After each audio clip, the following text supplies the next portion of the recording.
কামনায় মোবাইল থানা যুবদলের উদ্যোগে আজকের এই দোয়া মাহফিল ও আলোচনা সভা সম্মানিত সভাপতি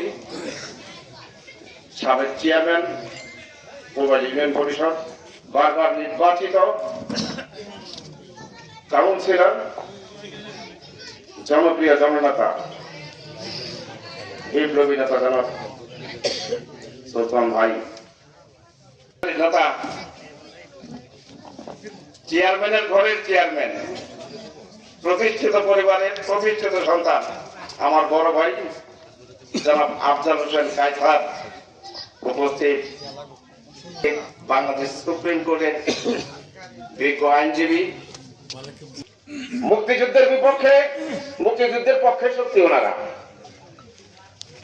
17 বছর পর আমি শ্রদ্ধার সাথে স্মরণ করে সেই বীর যোদ্ধাদের যারা 5ই আগস্টে শহীদ হয়েছেন এই খুনি হাসিনাকে বিতাড়িত করতে যে আমাদের ছাত্রদল যুবদলের শত শত নেতা কর্মী যারা আহত নিহত হয়েছেন আমি শ্রদ্ধা ভরে স্মরণ করি।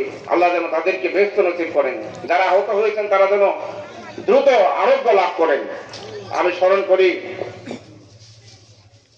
শহীদ প্রেসিডেন্ট জিয়াউর রহমানকে, বহুদলীয় গণতন্ত্রের প্রবক্তা। 18 বছর 17 বছর পরে এসেও আমাদের বলতে হয় যন্ত্র দিয়ে খুঁজে অনেক খুঁজেছে তারেক রহমানের বেগম খালেদা। আপনাদের আমার ব্যক্তিগতভাবে মনে হয় হাসিনা এটা বাংলাদেশে বিএনপি সরকার প্রতিষ্ঠিত হবে সেই আশাবাদ ব্যক্ত করে সবাইকে সবার সুস্বাস্থ্য কামনা করে দেশের বেগম খালেদা জিয়া দ্রুত সুস্থ হয়ে আমাদের মাঝে ফিরে আসবেন এই আশাবাদ ব্যক্ত করে সবাইকে ধন্যবাদ জানিয়ে আমি আমার বক্তব্য শেষ করছি। মোখলেসুর রহমান আমার সাথে আর আছেন অ্যাডভোকেট লাবিবউদ্দিন সহ মোবাইল ইউনিয়নের নেতৃবৃন্দ। আপনারা জানেন আমার বাড়ি আপনাদের পাশের গ্রাম বড়কয়ে।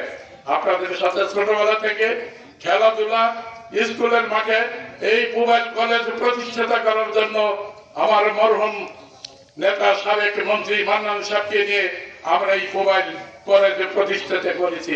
প্রিয় ভাইয়েরা, আজকে আমাদের নেত্রী খালেদা জিয়া অসুস্থ হয়ে আজকে লন্ডনের চিকিৎসার শেষে তার বড় ছেলে আগামী দিনের রাজনৈতিক ভবিষ্যৎ রাজনৈতিক জননন্দিত জননেতা তারেক রহমানের বাসভবনে আছেন। আমরা আজকে এই দোয়া মাহফিল থেকে কায়েম সবাই এই প্রার্থনা করব আল্লাহ যেন তাকে সুস্থতা কামনা করে আবার আমাদের মাঝে ফিরিয়ে আনে। আমার ধানের শীষের সরকার গঠন হয়ে আবার খালেদা জিয়া বাংলাদেশের চতুর্থবারের মতন প্রধানমন্ত্রী হবে এই আশাবাদ ব্যক্ত করছি। প্রিয় স্মরণ করে আমরা যেন বিএনপি যুবদল ছাত্রদল মহিলা দল শ্রমিক দল সবাই যেন ঐক্যবদ্ধ হয়ে আগামী দিনে দেশের নেত্রী খালেদা জিয়া এবং বিএনপির ধানের শীষের পক্ষে কাজ করব, যাতে বিপুল ভোটের মাধ্যমে আমরা আবার ধানের শীষকে জয়যুক্ত করে বাংলাদেশের উন্নয়নের রূপকার হিসাবে দেখতে চাই। প্রিয় ভাইয়েরা,